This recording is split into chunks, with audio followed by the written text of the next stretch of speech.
যেমন সারেগামাপা একটা ভার্সেটাইল জায়গা, রাইট? বিভিন্ন ধরনের গান হয়। অনলি এক ধরনের গান করে কে এগিয়ে যাচ্ছে? হ্যাঁ, অত্যন্ত ভালো গান করেন, এটা নিয়ে কোনো সন্দেহ নেই। এগিয়ে যাচ্ছেন, এমনি এমনি যে যায় না, তার পিছনে অনেক কিছু থাকে। You people are well aware of that. আমি সেগুলো নিয়ে বলতে চাই না। অদিতি দেবী খালি মনে করুক কি কি থাকতে পারে, মানে সার্ভাইভ করতে হবে, রাইট? তো করতে পারেন। তবে এখন যা টাকা আছে আমার মনে হয় একাডেমি ফ্যাকাডেমি লাগবে। বিধায়িকা হওয়ার পর ওনাকে শো করতে দেখেছেন আপনারা? বিধায়িকা হওয়ার পর করেন তো, তাহলে এটা আর করতে আছে এমন ভালো কীর্তন গান। অদিতি বলেছিলেন যে ওনার স্বামী জেলে গেলে উনিও জেলে যাবেন। তো অ্যান্টিবেল চাইতে গেলেন কেন? আগাম জামিনটা চাইতে গেলেন কেন? উনি আমাকে হিন্দু শাস্ত্র শেখাচ্ছিলেন। হিন্দু শাস্ত্র মতে স্বামী আর স্ত্রী নাকি একসাথেই থাকে, স্বামী গেলে একসাথেই যাবেন, অনেক কথা বললেন, মিষ্টি ভাষী উনি বড়। তারপর হচ্ছে আরো ক্লোজ অদিতি বিধায়িকা হওয়া এবং সম্পত্তি। আমি 1300 কোটি টাকা সম্পত্তির হদিশ দিয়েছি, বাট এটাও ফ্যাক্ট যে লোকে বলে না অদিতি কিছু জানে না। আমিও বলেছিলাম আমি অদিতিকে অ্যাটাক করিনি, করবো না ইনফ্যাক্ট। কারণ বাপ চোর মা চোর, বাচ্চারা তো দোষ নেই। ফোর্ট মেরে রেজাল্ট মেটে না হতো, মাও দেওয়া থাকতো, ব্যবস্থা তো হয়েছিল।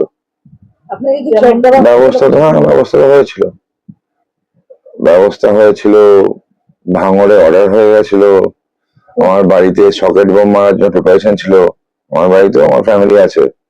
কাউকে রেহাইতে পার্টির কোনো কার্যকর্তা কোনো কর্মী এমন কিছু করবেন না একটা বাচ্চার ক্ষতি হয়। ওই মুন্সির জন্য আমার 5 পয়সা সমবেদনা নেই। Yes, I feel for the baby. বাচ্চাটার কোনো দোষ নেই। অ্যান্ড কিছুটা ক্ষেত্রে হয়তো মুন্সিরও বিশাল দোষ আছে, আমি সেটা বলবো। আমার প্রসেনজিতের কথা মনে পড়েছিল। প্রসেনজিৎ হচ্ছে আমাদের একজন কার্যকর্তা ছিল 2021-এ। তার দোষটা ছিল সে বিজেপি করতো। তার মা অনিমা কাকিমা, কাকিমাই বলি তাকে আমি, কাকিমা মানে স্বামী প্যারালাইসিস, বেডরিডেন। হরিচাঁদ পল্লীতে ছোট্ট একটা 1 কামরার ঘরে ওনারা থাকেন। তো দেবরাজের যখন অ্যাটাক হওয়ার খবর পেলো তখন ছেলেকে সাইড করে দেওয়া হয়েছিল। দেবরাজের লোকজন গিয়ে বাবা মাকে ভীষণ মারধর করে 1-1.5 ঘন্টা তাণ্ডব চালে, বাড়ি ঘরে ভাঙচুর করে, মারধর করে। তা বেরোনোর সময় বলে আসে তোদেরকে তো মেরে দিলাম, তোর ছেলেকে আর মারতে হবে না, কিছু করবো না, ছেলে নিয়ে আয়। তাও তারা ভয় আনেনি। আরেক দিন হয়ে সেম জিনিস হয়, তখন বলে ছেলেকে নিয়ে আয়, কিছু করবো না। তো ভরসা পায়, ছেলেকে নিয়ে আসে। একটা অ্যাডাল্ট ছেলে, বেশি বয়স না, বাচ্চাই বলে অ্যাডাল্ট, গামছা দিয়ে তাকে বাড়ির পাশেই ঝুলিয়ে মেরে দেওয়া হলো। মেরে দেওয়ার পর মারা গেছে, মা বিচার চাইতে ঘুরে বেড়াচ্ছে, কমপ্লেন করেছে। ইন কোভিড লকডাউন, আবার লকডাউন চালু হলো 21-এর পর, আপনার মনে আছে?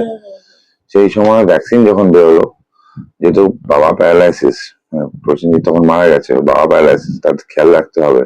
কাকিমা গৃহ পরিচর্যায় কাজ করে বিভিন্ন জায়গায়, উনি গেলেন ভ্যাকসিন নিতে। ওখানে ওনাকে ফেলে মারা হলো, লাথি মারা হলো, বলা হলো যে দেবরাজের নামে মামলা করে আর ভ্যাকসিন নিতে এসেছিস, বের করে দেওয়া হলো। আমার ফার্স্ট কাকিমার কথা মনে পড়েছে। বুথ প্রচারে যখন ওনার বাড়ি গিয়েছিলাম আমি, ছোট্ট ঘর, ছোট্ট একটা লাইট, প্রসেনজিতের ফটো ওখানে, ধূপকাঠি চলছে, আর ওই কাকিমার হাউ হাউ করে কান্নাটা মনে পড়েছিল। কানে একটা শব্দ গেছিল, আমার বিচার চাই। এবং ওনাকেও যেভাবে মানে আঘাত করা হয়েছিল, সেই ছবিটাও সেই মুহূর্তে মানে কেউ, একজন বয়স্ক মানুষকে কেউ কিছু করেনি, কেউ সামনে আসেনি, কেউ কিছু বলেনি। পাড়ার লোকরা চুপচাপ ছিল। আরো দুঃখের বিষয়, আমি পাড়ার লোককে বলেছিলাম যে আপনারা কি ধরনের প্রতিবেশী। পাড়ার লোকরা চুপচাপ ছিল, ভয় এরকম জায়গা ছিল। দেখুন দেবরাজ চক্রবর্তী কে? পূর্ণেন্দু বসুর আত্মসহায়ক, 2015-তে ফার্স্ট চুরির দায়ে জেলে যাওয়া, তার আগে টিকিট পাওয়া কংগ্রেস থেকে, তৃণমূল বৈশাখ করলো, কংগ্রেস টিকিট পেলেও জিতলো। জিতলে সবাই তৃণমূল যেমন হয়ে যায়, ও তৃণমূল হয়ে গেল। ভাইপোর সুনজরে পড়লো। নর্থ 24 পরগনাস মোটামুটি ওই কন্ট্রোল করতো। কয়লার লাইন, গরুর লাইনটা ওই দেখতো, এবং সেখান থেকে তার প্রতিপত্তি কাউন্সিলর, মেয়র অ্যান্ড কাউন্সিল, তারপর হচ্ছে আরো ক্লোজ অদিতি বিধায়িকা হওয়া এবং সম্পত্তি। আমি 1300 কোটি টাকা সম্পত্তির হদিশ দিয়েছি, বাট এটাও ফ্যাক্ট যে লোকে বলে না অদিতি কিছু জানে না। আমিও বলেছিলাম আমি অদিতিকে অ্যাটাক করিনি, করবো না ইনফ্যাক্ট। কারণ বাপ চোর মা চোর, বাচ্চারা তো দোষ নেই।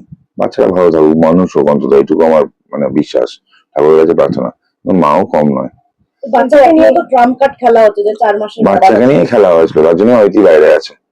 বাচ্চার জন্যই বাইরে আছে, এবং অনেস্টলি আমার মাননীয় অ্যাডভোকেট ছিলেন, তিনি ক্যালকাটা হাইকোর্টে বেশি অপোজ করেনি ওর বেলটার, কারণ বাচ্চার জন্য। আমিও তো একটা বাচ্চা বাবা। প্রসেনজিৎকে হারিয়েছে ওর মা, কাকিমাও তো একটা বাচ্চার মা ছিলেন, বাচ্চাটার জন্যই বলা হয়েছে। আর অদিতি জানতো না এরকম নয়, তার নামেও সম্পত্তি ছিল, তার নামেও একই অভিযোগগুলো আছে। 2022 সালের ভোটে আপনারা বিশ্বাস করবেন, অদিতি দাঁড়িয়ে থেকে ছাপ্পা করিয়েছিল। আমাদের এক বোন কন্টেস্ট করছিল, সরস্বতী বিশ্বাস। সরস্বতী বিশ্বাস রিকোয়েস্ট করেছিল, দিদি আপনাকে তো ভদ্র মনে করতাম, আপনি তো কীর্তন গান, ঠাকুরের গান গান, ভোটটা অতদিন এটা করবেন না। উনি পাত্তাই দেয়নি। তো এইটা হচ্ছে অবস্থা।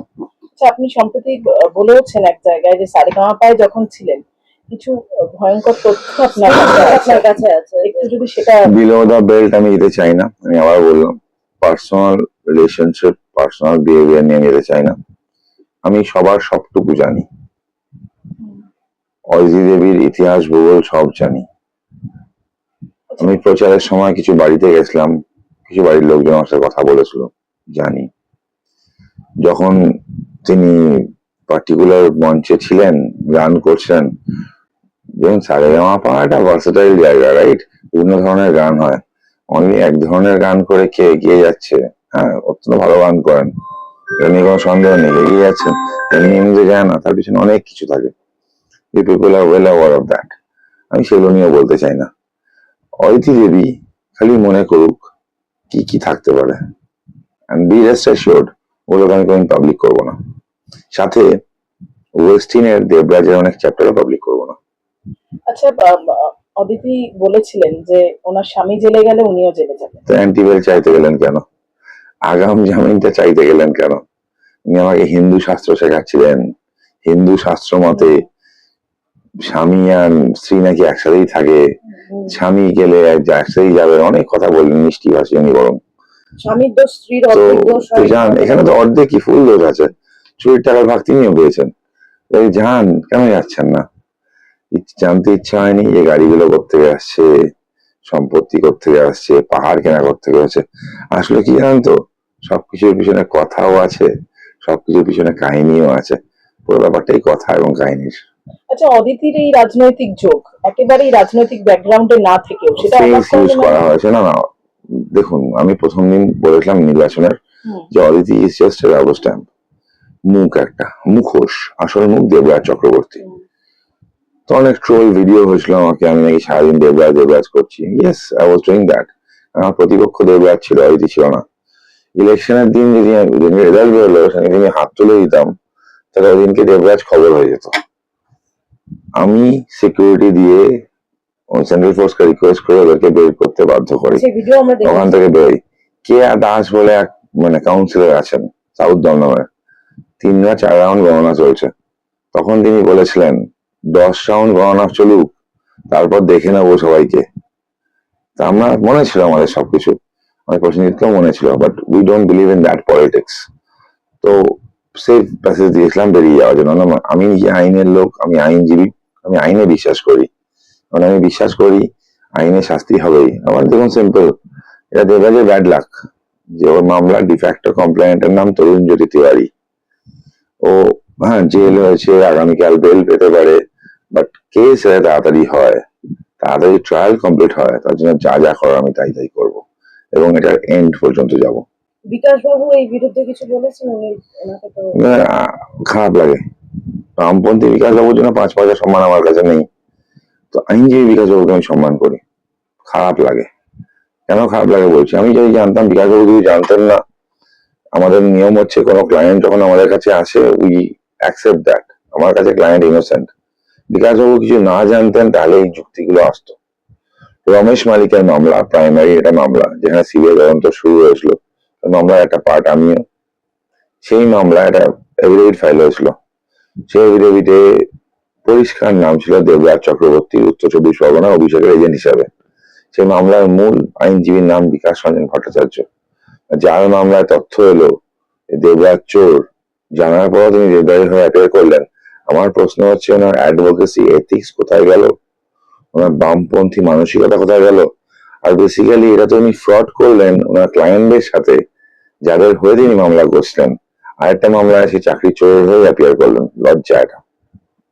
আচ্ছা, 4th মে রেজাল্ট যদি এটা না হতো আজকে এই যে তাহলে আপনার সামনে এখানে সম্মানটা- না, এখানে 4th মে রেজাল্ট যদি এটা না হতো, এখানে আমার বাবার ছবি আছে, পাশে একটা আমার ছবি থাকতো, দুটো ছবিতে একসাথে মালা দেওয়া থাকতো। 4th মে রেজাল্ট এটা না হতো, মালা দেওয়া থাকতো। ব্যবস্থাটা হয়েছিল, আপনাকে কি জয়েন করা ব্যবস্থাটা হয়েছিল, ব্যবস্থা হয়েছিল। ভাঙড়ে অর্ডার হয়ে গেছিল, আমার বাড়িতে সকেট বোম মারার জন্য প্রিপারেশন ছিল। আমার বাড়িতে আমার ফ্যামিলি আছে, কাউকে রেহাই করা হয়নি। যখন আমি খোঁজ পেলাম 4th মেতে রেজাল্টের পরেই, আমি যখন খোঁজ নিয়েছিলাম যারা করতে গেছিল, পরে পুলিশকে বলে উঠলাম, খুঁজে বেড়াচ্ছি আমাদেরকেও। আমি বললাম কি কেস, আমার বাড়িতে অর্ডার পেয়েছি না আপনারা, তা আসবেন কখন? ঘাবড়ে গেছিল, ভাবতে পারিনি আমি ফোন করব। বললো যে না, এরকম কোনো ব্যাপার নেই। তো দেখুন, মানে আপনি যদি বলেন আমি সেম গুলো ওই বাড়িতে চার্জ করতে পারি, আপনার এই ফোন দেখার পর কিছুক্ষণ টাইম আপনার কাছে আছে, পালাতে পারলে পালান, পুলিশ আমি ছাড়বো, পুলিশকে দিয়ে আমি ব্যবস্থা করবো। আমি ইনফর্মও করলাম, এখনো খুঁজে পাওয়া যায়নি। তো হিসাব ছিল আমাদের কার্যকর্তারা আসলো, যারা আমার সাথে ঘুরছিল, আমার নন পলিটিক্যাল ফ্রেন্ড বিশেষ কিছু ছিল, যারা আপনি দেখেছেন এই ভোটটা খালি এমনি ভোট ছিল না, আমার কাছে একটা লিগেল ব্যাটেলও ছিল। লিগেল ব্যাটেলে আমার লয়ার ফ্রেন্ড যারা ছিল, যারা আমাকে সাহায্য করেছিল, তাদেরও থ্রেট ছিল। তাদেরকে ভালো থাকবেন, কথা শুনতে খুব ভালো লাগে, ভালো থাকবেন এর মধ্যে আরে যে প্রচ্ছন্ন হুমকি আছে, সেটা বিং এ লয়ার আমরা বুঝি। সেরকম হুমকি এসেছিল, তাদের লাইফও থ্রেটে ছিল। আজ রেজাল্ট অন্য থাকলে সবার লাইফে কি হতো আইডিয়াই করা যায়। আচ্ছা, অদিতি মুন্সি মা হিসেবে, একজন মহিলা হিসেবে প্রচুর রাগ, প্রচুর ক্ষোভ, এখন সেই প্রোটেকশনটা কি পুলিশ বা সেই দায়িত্বটা সেটা কি? আমি এনশিওর করতে পারি ভারতীয় জনতা পার্টির কোনো কার্যকর্তা, কোনো কর্মী এমন কিছু করবেন না একটা বাচ্চার ক্ষতি হয়। অদিতি মুন্সির জন্য আমার 5 পয়সা সমবেদনা নেই। Yes, I feel for the baby. বাচ্চাটার কোনো দোষ নেই। এন্ড কিছুটা ক্ষেত্রে অদিতি মুন্সিরও বিশাল দোষ আছে, আমি সেটা বলবো না, অবভিয়াসলি আছে, she was part of that particular thing. তো হয়তো তিনি ছিলেন, বরের সাথেই ছিলেন বলে করেছেন, হিন্দু ধর্ম পালন করতে গিয়ে ওনার সো কল্ড হিন্দু ধর্ম, মানে রত্নাকরের বাপের বোঝা তার স্ত্রী নিতে চাননি, অদিতি মুন্সি মহান আরো বেশি। যাই হোক, নিতে গেছেন, ভালো কথা, আমি আবার বলবো ওনার মানে বাচ্চা এবং ওনার কিছু হবে না, তার অ্যাসুরেন্স আছে, পুলিশ ভালো প্রোটেকশন দেবে। এবং আমি আবার বলছি, ওই নোংরা পলিটিক্সে আমি বিশ্বাস করি না, আমি আইনের শাসনে বিশ্বাস করি, যা হবে আইনি পথেই হবে। অদিতি মুন্সিও শাস্তি পাবেন, আইনি পথেই পাবেন। কিছুদিন আগে নিউ টাউনে যে বড় সুইমিং পুলটা দেবরাজ বাবু বানালেন, সেটার রাজারহাটে, সরি, হ্যাঁ, সেটা কি বা সেটার কিছু পাওয়া গেছে? মানে এত বিশাল, উনি বানালেন, ওনার বাবার টাকায় হয়নি, ওটা বিধাননগর মিউনিসিপাল কর্পোরেশন বানিয়েছে। এন্ড ওটা চলছে, হ্যাঁ, কিছু রিপেয়ারিং এর কাজ আছে, কিছু উল্টো পাল্টা কাজ হয়েছে, দেখে এইভাবে টাকা চুরি হয়েছে ওখান থেকে। তো এই হচ্ছে গল্প। দেখুন, গভর্নমেন্টে যেগুলো হয় কারো বাবার টাকায় হয় না, ওটা থেকেও সরকার, হ্যাঁ, হয়েছে তো। 330 কোটি টাকা জল জীবন মিশন 1 প্রকল্প যেটা এসেছিল, সেই টেন্ডারকে হঠাৎ করে ব্রেক করে দেওয়া হলো, ব্রেক করে ছোট ছোট টেন্ডার করে দেওয়া হলো, ছোট ছোট টেন্ডার করে বিভিন্ন এজেন্সিকে দেওয়া হলো। আমি তো 330 কোটি টাকার খোঁজ পাচ্ছি না, যেটা নাকি রাজারহাট গোপালপুরে খরচা হয়েছিল। নিকাশি ব্যবস্থার জন্য প্রায় 700 কোটি টাকা এসেছিল, সে নিকাশি ব্যবস্থার কি নিকাশি হয়েছে আমি তার ঠিক খোঁজ পাচ্ছি না। কিছু জায়গায় দেখেছি প্রায় 800 কিলোমিটার রাস্তা তৈরি করতে নাকি 53 লক্ষ টাকা খরচা হয়েছে। তো রাস্তা আমি দেখতে গেলাম, ওখানে সোনা বা রূপো আছে কিনা, দেখলাম সোনা রূপও নেই। 53 লক্ষ টাকা দিয়ে 800 মিটার রাস্তা কিভাবে তৈরি হয়েছে আমি জানি না। সো ওভারঅল এদের চুরি, এদের ডাকাতি গুলোর সামনে মানুষের, আমি এদের মুখোশ গুলো ভাই টেনে খুলে দিয়েছি।